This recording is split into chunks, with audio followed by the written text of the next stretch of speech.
The church stood in the heart of the woods, shrouded in moss and silence, as though the earth itself had been trying to forget it. The stained glass windows, long since shattered, still clung to fragments of color, blood reds and funereal blues, that shimmered faintly when lightning broke across the distant hills.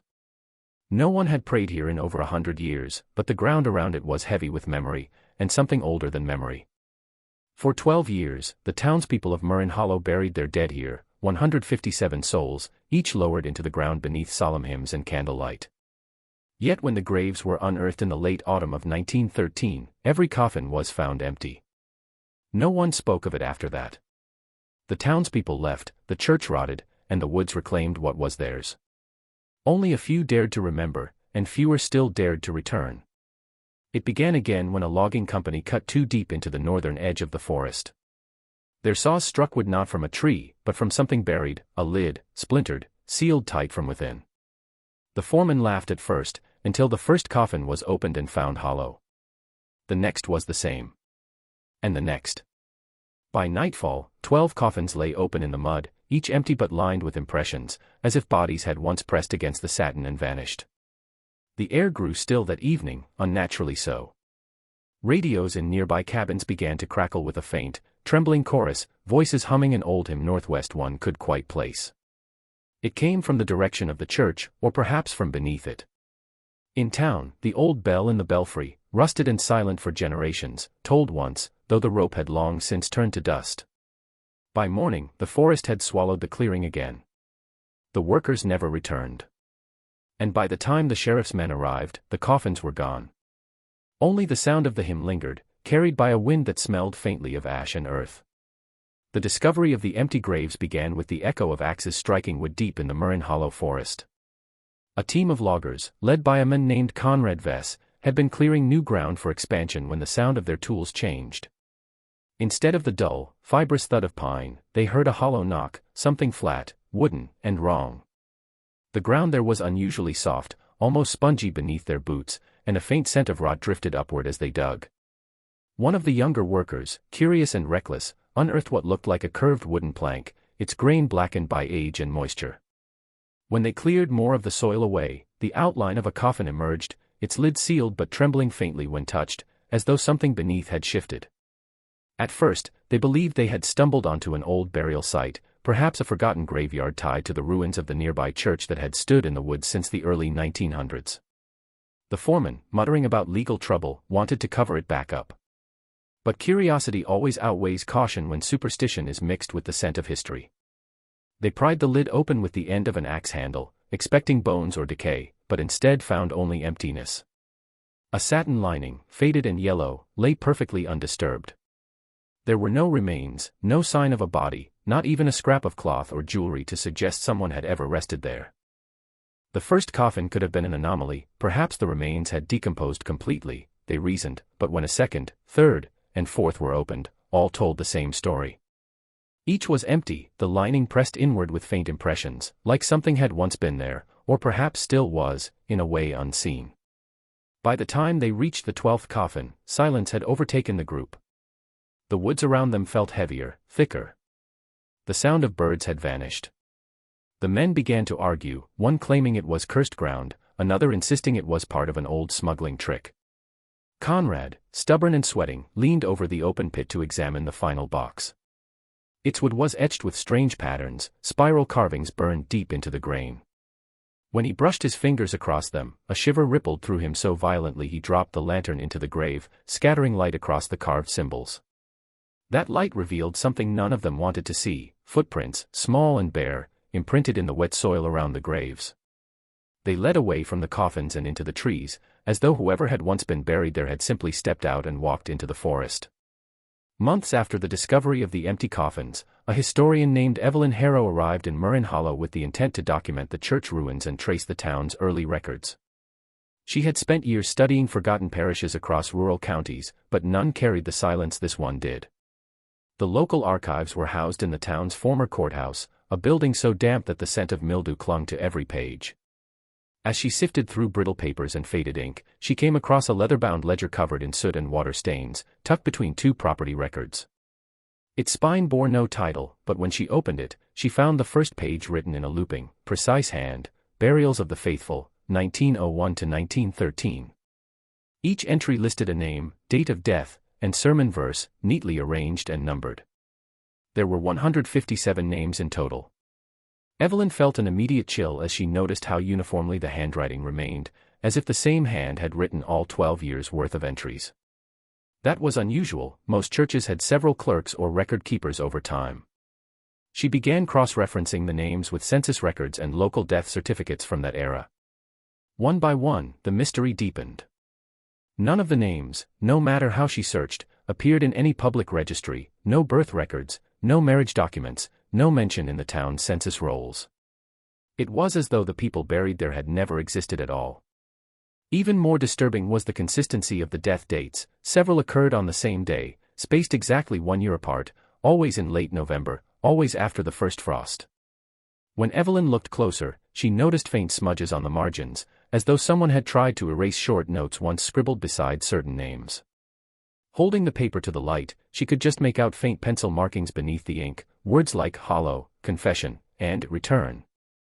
Her hands trembled as she realized the ledger might not simply record deaths but something ritualistic, something the Reverend had kept hidden beneath the guise of faith. At the very end of the book, on the last page, a single line was written differently, the ink darker and the words hurried, "No more must be taken, the soil rejects them." Evelyn's discovery should have been a triumph for any historian, yet she couldn't shake the sense that the book was waiting for her, as though the church itself had wanted to be remembered. That night, as she packed her notes in the small inn at the edge of town, she noticed the faint sound of a choir drifting through the trees beyond her window, voices singing an unfamiliar hymn, the same one written in the margins of the ledger. Evelyn's next discovery came not from documents but from a forgotten storeroom beneath the remains of the church itself. After finding the burial ledger, she obtained permission to examine the property, hoping to uncover physical proof of the church's congregation. Beneath layers of dust and collapsed beams, she stumbled upon a narrow staircase leading to a small cellar sealed by a rusted iron door. The hinges groaned as she forced it open, revealing a cramped space lined with wooden crates. Inside them were old candles, broken hymnals, and something far more curious, a collection of cylindrical metal canisters, each labeled with a date and the initials RM. Evelyn recognized them as early phonograph cylinders, the kind used to record sound in the early 1900s. There were dozens, all wrapped carefully in cloth as if preserved intentionally. She brought a few of them back to town and asked the local museum curator for help restoring them. After days of delicate work, they managed to play one. The voice that emerged was rough, low, and filled with the grainy static of age, yet undeniably human. "Brothers and sisters," it began, "the Lord commands us to cleanse the hollow souls among us, to return what is empty to the earth." The voice belonged to Reverend Malcolm Reed, the last known pastor of the Murrin Hollow Church. His words were steady, deliberate, almost hypnotic. He spoke not of salvation or mercy, but of purification, of removing something false that walked among the living. Evelyn listened as the congregation responded in unison with soft murmurs of "Amen," their tones eerily flat, mechanical, void of emotion. Each recording carried the same unsettling theme. The Reverend's sermons grew darker with each cylinder, filled with references to the hallowed and those who walk without essence. In one, he spoke of a ritual to draw the breath from the soulless and lay it beneath the blessed ground. The final recording ended abruptly with the sound of frantic movement, a woman's scream, and then the shattering of glass, followed by silence. No other words were spoken after that. When Evelyn replayed the recordings alone that evening, she noticed something new. Beneath the Reverend's voice, faintly layered under the crackling audio, there was another sound, barely audible but rhythmic, like a heartbeat or perhaps a chant. The more she listened, the more it seemed to shift in pitch, forming words that didn't belong to any language she recognized. The room felt colder, and for a brief moment, the static pulsing from the old machine began to synchronize with her own heartbeat. It was as if the voice was trying to find her, to continue the sermon that had never truly ended. News of Evelyn's findings began to spread through Murrin Hollow, stirring the memories of those whose families had lived near the woods for generations. Among the few who still remembered the old stories was a retired teacher named Clara Doran, who spoke in a whisper of the winter of 1909, when the orphanage choir vanished without a trace. According to the surviving records, 12 children between the ages of 6 and 13 had belonged to the parish choir, living under the care of the church after a local epidemic left them parentless. They were said to have been angelic in voice, performing at every Sunday service under the stern guidance of Reverend Malcolm Reed.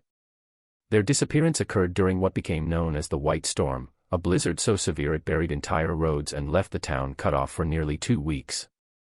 Clara recounted how, when the storm finally cleared, search parties found the orphanage empty, the beds neatly made, the fire still burning in the hearth, and hymn sheets scattered across the floor as if dropped mid-song. No footprints led away from the building, and yet the front door had been left wide open, snow piled neatly on its threshold. For months afterward, townsfolk claimed to hear faint singing drifting from the forest near the church ruins. The melody was described as hauntingly beautiful, childlike, and unending, repeating verses no one could recall learning.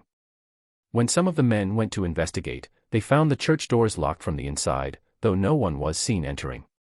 Evelyn compared the timing of the disappearances with the burial ledger she had found earlier, and the connection was immediate. The date of the storm, December 3, 1909, matched precisely with 12 new entries in the record, all written in the same ink and hand as the others. No last names were listed, only the notation, the choir. The following year's entries resumed the pattern of individual names, but from that date onward, the Reverend's sermons, preserved on the phonograph cylinders, grew increasingly erratic, his tone trembling with something between fear and devotion. When Evelyn visited the site of the old orphanage, she found nothing but a foundation swallowed by moss and roots. Yet in the dead of evening, when the air hung still and the forest grew dense with fog, she swore she heard it too, the faint echo of children singing somewhere beyond the trees, their voices pure but hollow, carried by a wind that never seemed to move the branches.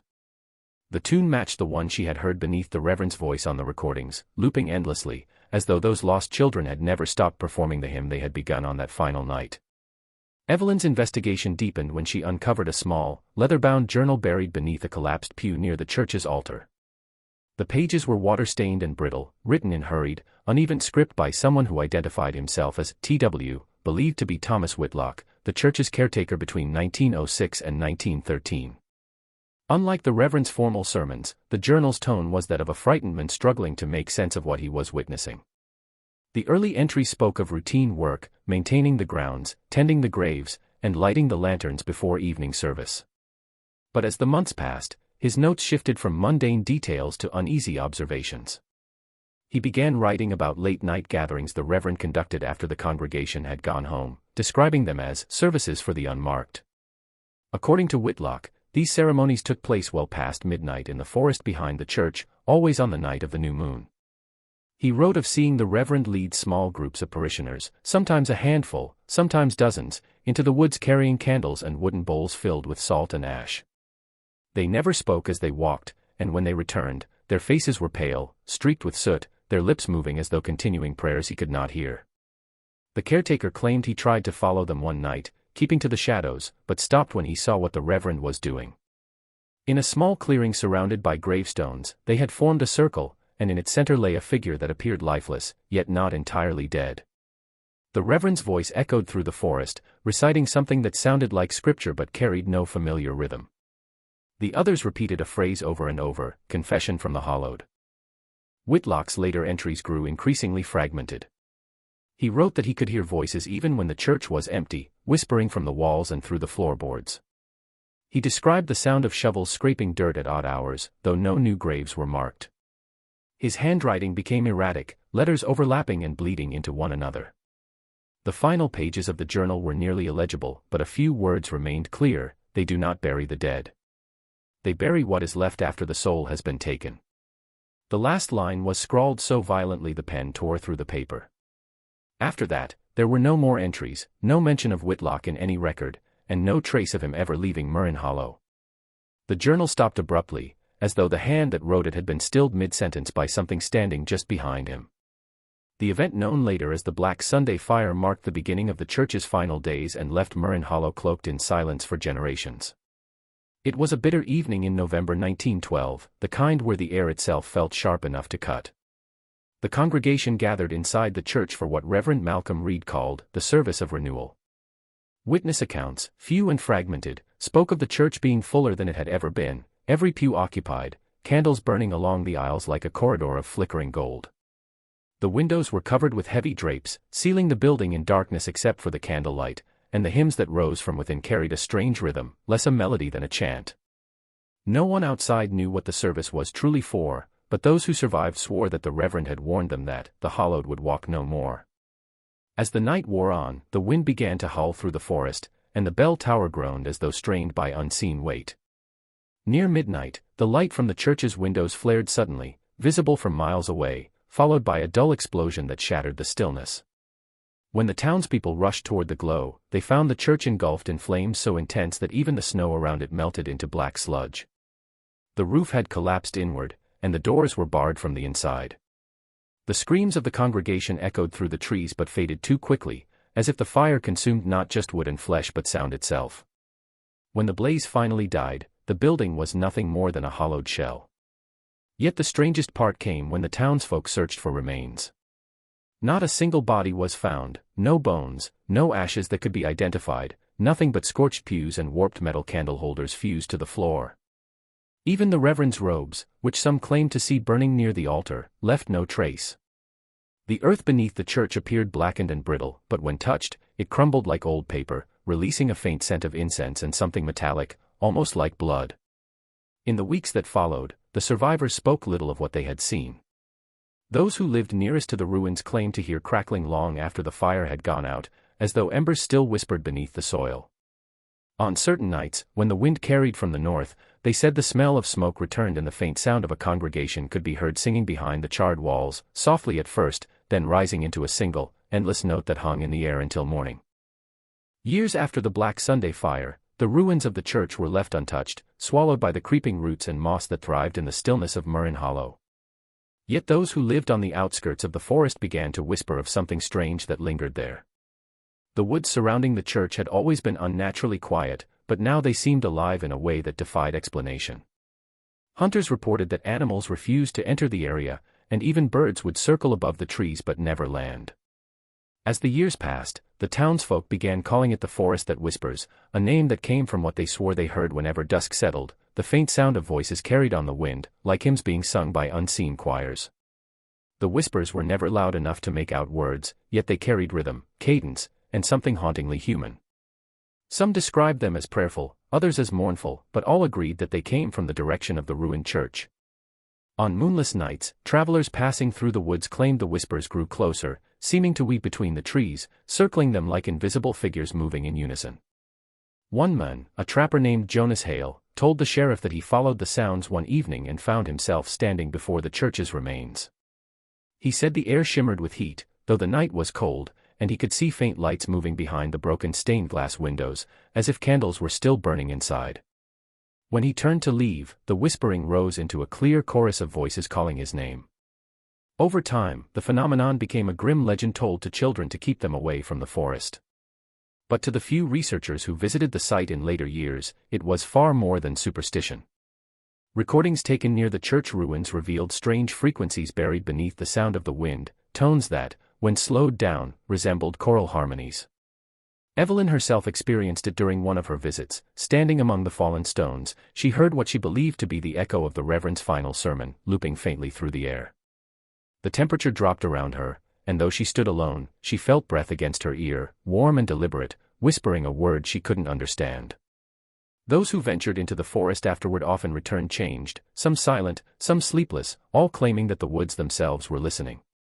And on rare nights, when the fog hung low and the bell tower shadow reappeared in the moonlight, the whispers turned into a low hum that seemed to pulse through the ground, as if the earth beneath the church still remembered the hymns it was forced to swallow. In the autumn of 1956, long after Murrin Hollow had faded into near obscurity, an old man named Harold Creer arrived at the local infirmary suffering from pneumonia. He was frail, his hands trembling, his breath shallow, and though his memory wandered, one thing remained sharp, his recollection of the church buried in the woods. Harold had been a grave digger in his youth, working under the supervision of Reverend Malcolm Reed. For decades, he had remained silent about what he had seen, claiming no one would believe him. But as the fever took hold, he began to speak freely, his words spilling out between coughs and gasps. A nurse recorded his confession, unaware at the time that it would become the only surviving first-hand account of what took place behind the church's gates. Harold claimed he had been paid in silence and whiskey to dig graves for those who would not die. He said the Reverend insisted the burials were necessary rituals rather than funerals, that the people being buried were not truly gone but emptied of something essential. The grave digger described how the coffins were always closed before he arrived, and he was instructed never to look inside. He remembered the strange weight of them, too light for bodies, too hollow for stone. Each coffin was sealed with wax and bound with rope, marked with carved symbols that Harold could never decipher. The Reverend's sermons, he said, echoed through the woods during the burials, the congregation standing in perfect silence as the coffins were lowered into the ground, their faces blank, their eyes fixed not on the graves but on the sky. As Harold's strength waned, his voice grew more frantic. He spoke of one night in particular, when curiosity overcame fear. He had waited until the Reverend left and dug up one of the freshly buried coffins. When he pried it open, he found not a body but a figure made of straw, dressed in clothing that seemed to belong to a real person. The fabric was damp, and the lining of the coffin was pressed inward, shaped as though someone had once lain there. He said the ground around the grave pulsed faintly, as though breathing. Terrified, he refilled the hole and fled, but after that night, he claimed he began to see the faces of those supposed buried souls in his dreams, faces pale and hollow, their mouths whispering without sound. Before his death, Harold looked at the nurse and muttered his final words, "They buried them wrong. The bodies were never meant to stay still." In the summer of 2024, more than a century after the last known burial, a group of paranormal researchers from a small university arrived in Murrin Hollow, drawn by the legends that had haunted the town's history. Their leader, Dr. Marcus Lyle, was a folklorist fascinated by patterns of mass disappearances tied to religious cults. He and his team, 3 graduate students and a documentary filmmaker, set up camp near the remnants of the old church. What began as a routine exploration of a historical site quickly turned into something far darker. Using ground-penetrating radar, they discovered an anomaly beneath the collapsed altar, a cavity that stretched deep below the church's foundation, too large and structured to be natural. When they began to excavate, they unearthed fragments of wood and bone, but the remains were strange, small, incomplete, and scattered as though they had been intentionally broken. At first, the team assumed the fragments belonged to the congregation members lost in the fire, but carbon dating revealed something that made no sense. The bones were from different periods, some nearly 150 years old, others disturbingly recent. Further examination by a forensic consultant confirmed another chilling detail: none of the bone fragments matched any known human identity in local or national databases. They belonged to people who had never existed on record, just like the names listed in the Reverend's burial ledger. When Dr. Lyle compared DNA traces, he found patterns too irregular to belong to a single family line, as though the remains had been pieced together from multiple individuals. Their nights grew uneasy as strange phenomena began to occur around the dig site. Equipment malfunctioned without reason, voices whispered through radio frequencies, and the sound of distant singing bled into their recordings despite no one being present. One of the students, a woman named Harper, awoke screaming that she had seen children standing at the edge of the clearing, their faces pale and their eyes reflecting the lantern light like glass. The next morning, she packed her things and left without explanation. When the excavation reached its deepest point, they uncovered a large stone tablet buried directly beneath the altar. Carved into it were the same spiral symbols described in Thomas Whitlock's journal, surrounding a single inscription that read, "The hallowed do not rest." The discovery should have been monumental, but within hours of removing the tablet, the team's recording devices captured a sound no one could explain, a low, droning hum that rose steadily into what sounded like hundreds of overlapping voices. The footage abruptly cut to static, and when authorities later reviewed the site, the camp was abandoned. Only Dr. Lyle's notes remained, ending with a single line scrawled across the page: "The graves were not empty, they were waiting." On the evening of November 29, 2025, the anniversary of the church's last recorded burial, the people of Murrin Hollow heard the bell ring again. It was impossible, of course. The bell tower had collapsed decades ago, its rusted frame now half buried beneath ivy and moss. Yet at precisely midnight, a single deep toll echoed through the valley, low and resonant, vibrating through the windows of the nearby houses. Those who woke to the sound described it as bone-shaking, a note that seemed to rise not from metal but from the earth itself. The air outside grew thick, carrying a faint scent of smoke and something older, something metallic, like the taste of blood on cold iron. For the first time in years, the forest around the ruined church glowed faintly with a strange light, visible even from the town's edge. By dawn, a small crowd had gathered at the tree line, drawn by a mix of fear and morbid fascination.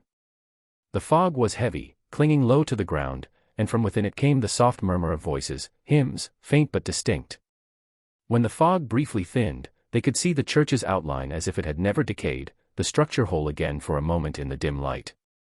Candles burned in the windows, flickering shadows of figures moving inside. Someone swore they saw the Reverend's silhouette standing by the altar, his hands raised as though delivering a sermon. Others claimed they saw rows of children singing, their faces pale and still, their mouths moving without sound. When a few brave souls stepped forward, the vision rippled like smoke and vanished, leaving only the ruins as they had always been. Yet the air still carried warmth, and the faint imprint of footsteps appeared in the soft mud, leading toward the graves behind the church. Each print was small and bare, pressed fresh as though made moments ago. One of the men, trembling, followed the trail until it ended abruptly before an open patch of ground that had not been disturbed in years. Beneath it lay a coffin, newly unearthed by unseen hands. The lid, split and warped, revealed nothing inside but the faint shape of where a body had once rested. That night, the bell rang again, 3 slow chimes that echoed through the forest. Every recording device in the area failed at the same moment, cutting off in a burst of static. And though the sound faded into silence, those who listened long enough swore they could still hear the final hum of a choir lingering beneath it, carrying the same words whispered through generations, "The hallowed have returned."